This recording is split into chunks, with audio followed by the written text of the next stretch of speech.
Andito ako sa Sharjah, UAE. Sa medical ng aking amo. Tapos, meron silang papansit sa akin. Hindi tayo magmarites, mag-live mo, mag-video muna ako sa YouTube ko. Para sa mga maritisan ko din, kamaritisan ko din. Excited kami magmarites kasi 2 months kami hindi nagkita. So, magmamarites kami mamaya. Yan. May pansit. Wow, ang dami.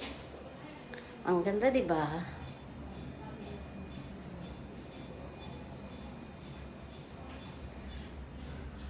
Ang inyong banaterang babae ay nandito na naman sa ibang lugar.